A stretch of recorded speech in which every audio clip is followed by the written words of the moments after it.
दोस्तों अगर आपने बीपीएससी टीआरई 3.0 का एग्जाम दिया है तो आप सभी के लिए इंपॉर्टेंट अपडेट है, चाहे आप जिस वर्ग से भी होंगे, पीआरटी 6 to 8, 9 to 10, 11 to 12, तो आप सभी के लिए वीडियो बहुत ही इंपॉर्टेंट है। आप सभी वीडियो के लास्ट तक बने रहिएगा। नए दोस्तों विजडम मास्टर चैनल को सब्सक्राइब कर लीजिएगा, बेल आइकन को प्रेस कर लीजिएगा ताकि इसी तरह की ऑथेंटिक अपडेट आप तक टाइम पर पहुंचती रहे। यहाँ पे दोस्तों काफ़ी अभ्यर्थियों के कमेंट आ रहे थे टीआरई 3 काउंसलिंग डेट को लेकर के, रिजल्ट डेट को लेकर के और डीवी दस्तावेज को लेकर के, जो जरूरी दस्तावेज हैं क्या क्या होने चाहिए, इस पर जो हम लोग डिटेल में जानने वाले हैं। साथ ही जो है भाषा के नंबर से मेधा सूची का निर्धारण होगा, ये तो सच है, कंफर्म है, क्यों होगा, कैसे होगा, इसके बारे में भी हम लोग पूरा डिटेल जानेंगे। और साथ ही दोस्तों पूरक परीक्षा फल नहीं होगा जारी, इसको लेकर के जो ऑफिशियल एक तरह से कहें कि जो उनके नोटिफिकेशन में जो मेंशन की गई है सारी चीज़ें, उसके बेस पर हम लोग यहाँ पे बात करने वाले हैं। तो यहाँ पे देख सकते हैं, सबसे पहले अगर हम लोग डॉक्यूमेंट्स को लेकर के बात करें दोस्तों, तो यहाँ पे बहुत सारे अभ्यर्थियों के कमेंट आ रहे थे जाति प्रमाण पत्र, निवास प्रमाण पत्र को लेकर के कि मैम जो हमारे सर्टिफिकेट हैं वो अब नए होने चाहिए, हम जो है नया बनवाएं या फिर जो पहले का था उससे काम हो जाएगा। बहुत सारे अभ्यर्थियों के कमेंट आए कि मैम जो है वो डेट एक्सपायर्ड हो गई है, तो क्या जो है हम लोग उसी बेस पर कर सकते हैं या फिर नया बनवाना पड़ेगा। दोस्तों देखिए, जब आपने फॉर्म फिलअप किया था, जैसा कि ये डेट आप देख पा रहे होंगे, सभी वांछित प्रमाण पत्र यथा शैक्षणिक योग्यता, शिक्षक पात्रता, दक्षता परीक्षा उत्तीर्ण, आरक्षण संबंधी प्रमाण पत्र आवेदन करने की अंतिम तिथि जो है वो 25 फरवरी 2024 तक बताई गई थी, तक का निर्गत होना चाहिए। यहाँ पे साफ तौर पे मेंशन किया गया है, होना आवश्यक है। वहीं यदि विलंब शुल्क के साथ, तो आप देख सकते हैं 25 फरवरी 2024 से पहले का आपका डॉक्यूमेंट जो है वो होना चाहिए।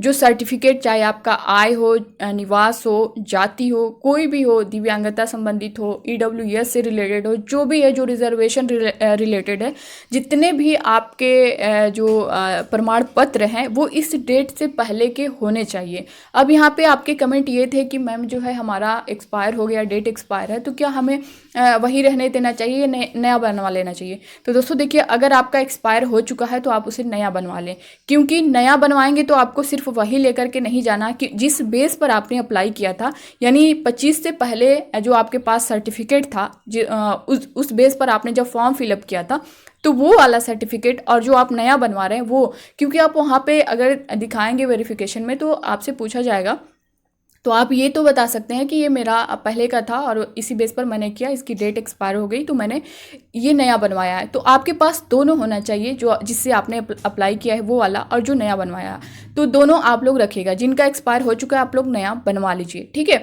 दूसरी बात, जो डॉक्यूमेंट, जो सर्टिफिकेट है, मार्कशीट है, उनके कमेंट आ रहे थे कि मैम मेरी सर्टिफिकेट अभी हाल ही में मिली है, 2 महीने 3 महीने पहले मिले हैं, उस पर डेट जो है चेंज है, तो क्या उससे कोई इशू तो नहीं होगा। देखिए, अगर इस डेट से पहले यानी 25 फरवरी 2024 से पहले अगर आपका रिजल्ट आ चुका है, मार्कशीट, सर्टिफिकेट चाहे आपके बाद में भी मिले होंगे, कभी भी मिले होंगे, चाहे आज की डेट में मिले होंगे, तो उससे आपको कोई इशू नहीं होगा, आगे कोई प्रॉब्लम नहीं होगी। आपका रिजल्ट बस इस डेट से पहले का होना चाहिए।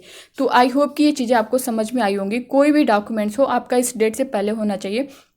और आपके जैसा कि हाई स्कूल कई मार्कशीट, सर्टिफिकेट आपके इंटर की है, ग्रेजुएशन की है, आपने बीएड या फिर डीएलएड कर रखा होगा उसकी है, सीटेट या फिर टेट होगा आपका, एसटीयूटी होगा, तो सभी का जो मार्कशीट है, सर्टिफिकेट है, वो आपके साथ होना चाहिए। और रिजल्ट जो है इस डेट के पहले का होना चाहिए। मार्कशीट, सर्टिफिकेट की डेट अगर उसके बाद की होगी तो उससे कोई प्रॉब्लम नहीं होगी, ठीक है। ये चीज़ आपको समझ में आ गई होगी। अब यहाँ पे स्क्रीन पर आप लोग देख पा रहे होंगे मेधा सूची का निर्धारण किस तरह से होगा, तो इसके बारे में हम लोग जान लेते हैं। काफी अभ्यर्थियों के कमेंट थे इससे रिलेटेड, तो देख पा रहे होंगे शिक्षा विभाग अनुसूचित जाति एवं अनुसूचित जनजाति कल्याण विभाग के अंतर्गत विद्यालय अध्यापकों के लिए मेधा सूची का निर्धारण लिखित परीक्षा के कुल प्राप्तांक भाग सेकेंड और थर्ड के आधार पर आयोग सफल अभ्यर्थियों की औपबंधिक मेधा सूची तैयार करेगा। ये भाग फर्स्ट, सेकेंड, थर्ड क्या है इसको पहले आप लोग जान लीजिए। जो आपका पेपर है वो 150 क्वेश्चन का है। इसमें से भाग 1 में अगर हम देखें, जो आपका 30 क्वेश्चन लैंग्वेज का है ये भाग 1 में आता है। 40 क्वेश्चन जो आपका जीएस का है ये आपका भाग सेकेंड में आता है। भाग सेकेंड में आपका जो है 40 क्वेश्चन जो आपका है वो भाग सेकेंड में आता है। भाग थर्ड की बात करें दोस्तों, तो ये आपका जो है सब्जेक्ट वाला जो क्वेश्चन 80 नंबर का आता है, ये आपका भाग थर्ड में आता होगा। तो ये भाग फर्स्ट, सेकेंड, थर्ड ये आपका क्लियर हुआ। अब यहाँ पे इस चीज़ को समझिएगा। अब यहाँ पे देख पा रहे लिखित परीक्षा वस्तुनिष्ठ के कुल प्राप्तांक समान होने की स्थिति में चयनित विषय भाग 3 का प्राप्तांक तथा चयनित विषय में समान अंक होने की स्थिति में भाषा यानी भाग 1 विषय के प्राप्तांक के अनुसार मेधा क्रम निर्धारित होगा। भाग 3 जो है आपका सबसे पहले देखा जाएगा, यानी आपका जो सब्जेक्ट वाला है उसको जो है सबसे पहले देखा जाएगा। यहाँ पे साफ तौर पे बताया गया है कि लिखित परीक्षा के कुल प्राप्तांक समान होने की स्थिति में चयनित विषय भाग 3 का प्राप्तांक जो है तथा चयनित विषय में समान अंक होने की स्थिति में भाग 1 विषय के प्राप्तांक के अनुसार मेधाक्रम निर्धारित होगा। यानी जो आपका 80 नंबर है इसमें से आपके कितने नंबर बन रहे हैं इसको पहले देखा जाएगा। अगर उसमें जो है सेम पाया जाता है तो फिर आपके भाग 1 यानी लैंग्वेज का नंबर देखा जाएगा। फिर यहाँ पे देख सकते हैं भाषा अर्था यानी भाग 1 विषय में भी प्राप्तांक समान होने की स्थिति में उम्र तथा उम्र में समानता होने पर देवनागरी लिपि में वर्णमाला के अनुसार नाम वाले उम्मीदवारों को वरीयता दी जाएगी। अगर इसमें जो है आपका सब्जेक्ट में इक्वल है तो उसके बाद जो है लैंग्वेज का यानी जो आपके 30 क्वेश्चन हैं लैंग्वेज की उसको देखे जाएंगे। अगर उसमें भी कम ज़्यादा करके है तो जिनका ज़्यादा है उनको वरीयता दी जाएगी। अगर सेम वहाँ पे भी मिलता है तो फिर आपका जो है यहाँ पे डेट ऑफ बर्थ देखा जाएगा। डेट ऑफ बर्थ जिनको ज़्यादा होगी उनको वरीयता दिया जाएगा। अगर डेट ऑफ बर्थ भी इक्वल आ रही है यानी समान है तो फिर आपका जो है अल्फ़ाबेटिकली जो नेम है वो देखा जाएगा। जैसा कि देख पा रहे होंगे वर्णमाला के अनुसार नाम वाले उम्मीदवार को, यानी अगर आपका ए से नाम स्टार्ट है तो आपको पहले वरीयता दी जाएगी, आपका वहाँ सिलेक्शन हो जाएगा। जिनका उसके बाद यानी मान लीजिए एस से होगा, जेड से होगा, आर से होगा, उनको जो है वहाँ पे सिलेक्शन नहीं मिल पाएगा। तो आप ये सारी चीज़ें समझ पाए होंगे इसको लेकर के। साथ ही दोस्तों यहाँ पे साफ तौर पे मेंशन किया गया है इसको लेकर के अभ्यर्थी किसी एक ही विषय का चयन कर सकते हैं। किसी विषय में उन्होंने शिक्षक पात्रता परीक्षा उत्तीर्ण किया है। यदि अभ्यर्थी एक से अधिक विषय में शिक्षक पात्रता परीक्षा उत्तीर्ण हुए हों उस स्थिति में भी अभ्यर्थी अपनी इच्छा से एक ही विषय का चयन कर सकते हैं। तो आपको उसी विषय का जो सब्जेक्ट कॉम्बिनेशन को लेकर के चीज़ें चल रही हैं, जैसा कि आपने अगर सीटेट दिया हो या फिर STET दिया हो, आपने जिस सब्जेक्ट से दिया है वही सब्जेक्ट, जैसे सीटेट में आपने 6 to 8 का दिया है तो आपका जिस सब्जेक्ट से आपने पेपर सेकेंड दिया है, SST से दिया है या फिर साइंस मैथ से दिया है, तो उसी से रिलेटेड जो आपका सब्जेक्ट कॉम्बिनेशन है वो होना चाहिए, वही सब्जेक्ट होना चाहिए, वरना फिर आपके लिए वहाँ पे प्रॉब्लम देखने को मिलेगी। क्योंकि इससे पहले TRE 1.0 TRE 2.0 में सब्जेक्ट कॉम्बिनेशन की वजह से भी बहुत सारे शिक्षकों को बाहर किया गया था। यहाँ पे देख सकते हैं औपबंधिक परीक्षाफल प्रकाशन के पश्चात पूरक परीक्षाफल प्रकाशित नहीं किया जाएगा।